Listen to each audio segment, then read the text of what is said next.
Alhamdulillah, wassalatu wassalam ala rasulillah.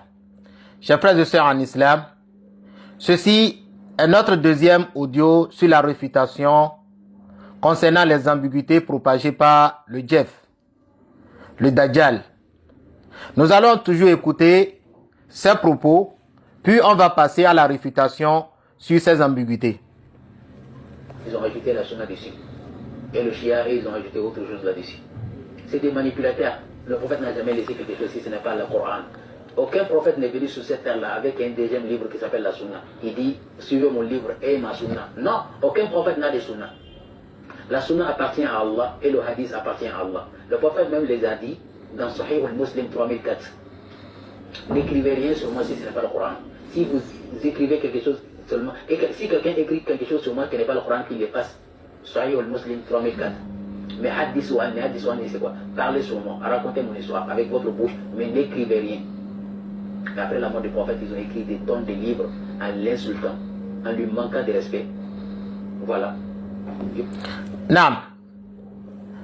Sur ce propos, il a raconté 3 à 4 ambiguïtés que nous allons rassembler ensemble pour que on puisse décortiquer ces ambiguïtés, afin que les gens puissent savoir la vérité. D'abord, il a dit qu'aucun prophète n'a jamais laissé un livre derrière lui nommé la sunna. Premièrement.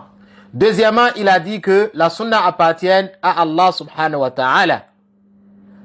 Troisièmement, il a dit le prophète sallallahu alayhi wa sallam a interdit d'écrire quelque chose sur lui. Il a uniquement donné la permission de propager ou bien de parler, de raconter sur ses actes et ses paroles. Hadithu anni. Taïb. Ces ambiguïtés, nous allons les rassembler en une seule ambiguïté.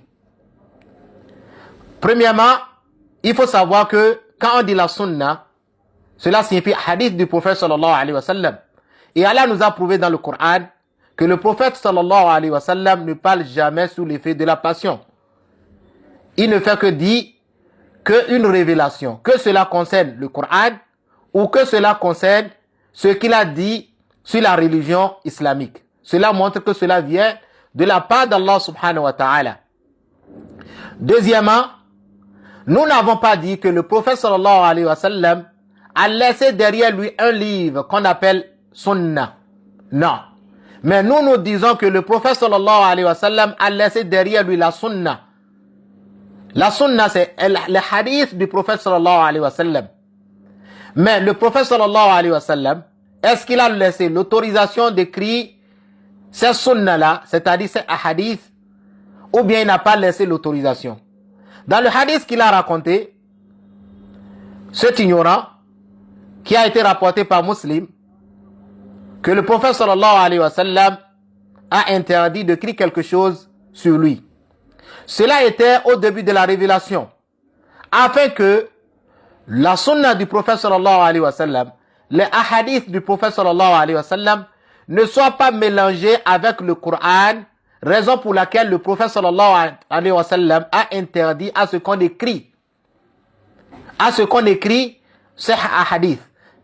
Mais il n'a pas interdit de le mémoriser. Il a interdit d'écrire sa sunna au début de la révélation. Puis après on va montrer que le prophète sallallahu alayhi wa sallam a donné même l'autorisation d'écrire sa sunna alors qu'il est vivant. Le premier hadith qu'on va apporter, il y a le hadith de Abishah. Lorsqu'il a écouté la khutbah du prophète sallallahu alayhi wa sallam, puisque c'est un bédouin qui a quitté quelque part, afin d'aller propager l'islam à ses peuples, afin d'aller propager l'islam à ses tribus, il a demandé l'autorisation. Il a demandé l'autorisation, d'accord? Regardez ce ignorant. Le hadith qu'il a rapporté, soit disant que le prophète sallallahu alayhi wa sallam a dit hadithu anni. D'accord, il n'a pas donné l'autorisation d'écrire, mais le prophète a donné au moins la permission d'informer les gens sur sa sunna. Ce hadith a été rapporté dans Muslim. Le hadith que je suis en train de raconter aussi maintenant, hadith de Abishah, lui-même se trouve dans Sahih Muslim et dans Sahih Bukhari. Dans Sahih Muslim, on va le trouver numéro 1355. Et dans Sahih Bukhari, on va le trouver numéro 113. Numéro 113 dans Sahih al-Bukhari.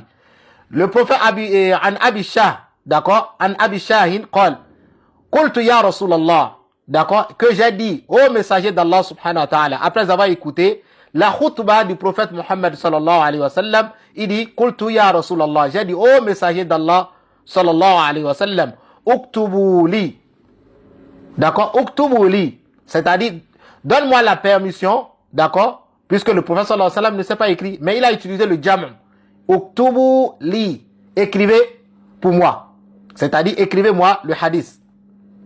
Et le prophète sallallahu alayhi wa sallam a dit quoi? Faqala Rasulullah sallallahu alayhi wa sallam. Et le prophète sallallahu alayhi wa sallam, il a dit quoi? Le messager d'Allah subhanahu wa ta'ala a dit, écrivez, d'accord? Écrivez pour Abu Shah.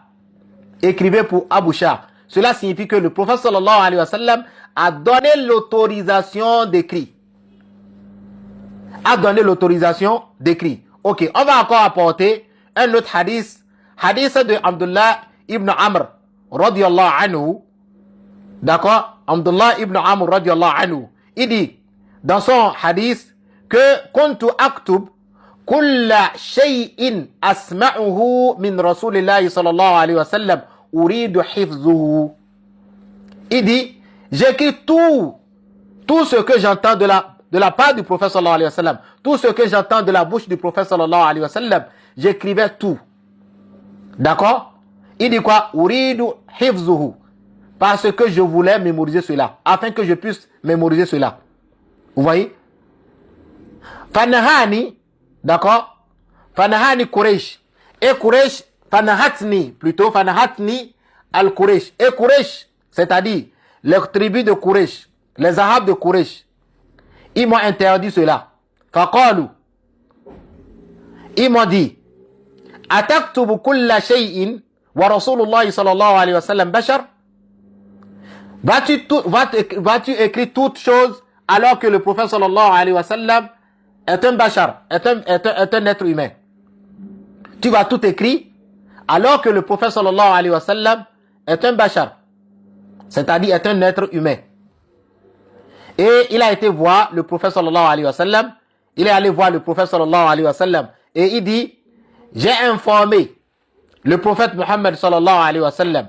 Et le prophète sallallahu alayhi wa sallam dit quoi? Octobre. Le prophète lui a donné même l'ordre d'écrire. Le prophète sallallahu alayhi wa sallam il dit quoi? Octobre. Fawalladhi nafsi biyadi. Fawalladhi nafsi biyadi. Ma yakhruju minhu illa al-haqqa. Le prophète sallallahu alayhi wa sallam a dit quoi? Que rien ne sortira de ma bouche que la vérité. Rien ne sortira de ma bouche que la vérité. Cela signifie que le prophète sallallahu alayhi wa sallam a donné l'autorisation d'écrire le hadith alors qu'il est vivant. Il a donné l'autorisation d'écrire le hadith alors qu'il est vivant. Même si nous supposons que le prophète sallallahu alayhi wa sallam n'a pas donné l'ordre d'écrire, mais il n'a pas interdit. Comme cet égaré aussi l'a confirmé, le prophète n'a pas interdit afin que nous racontons ou bien qu'on rapporte ce que le prophète sallallahu alayhi wa sallam a fait, ou bien ce qu'il a dit. Il n'a pas interdit cela.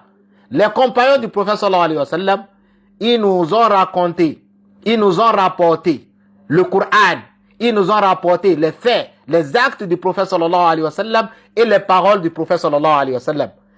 Sinon, comment nous saurons comment satisfaire nos besoins? Comment on peut savoir comment satisfaire ses besoins? Comment utiliser l'eau? Comment on peut savoir cela? Si ce n'est pas par la sunna du prophète sallallahu alayhi wa sallam. Si ce n'est pas par la sunna du prophète sallallahu alayhi wa sallam, comment on peut savoir si on finit de satisfaire ses besoins, on doit utiliser de l'eau, ou bien si on finit d'uriner, on doit utiliser de l'eau? C'est le prophète sallallahu alayhi wa sallam qui nous a tout détaillé. Donc cela montre clairement que le prophète sallallahu alayhi wa sallam a donné la permission d'écrire alors qu'il est vivant. Et même il a donné la permission de raconter, de faire des actes sur lui. D'accord? Ceci est la deuxième partie de notre réfutation sur cet ignorant. Wa jazakumullahu khayran. Wassalamu alaykum wa rahmatullahi wa barakatuh.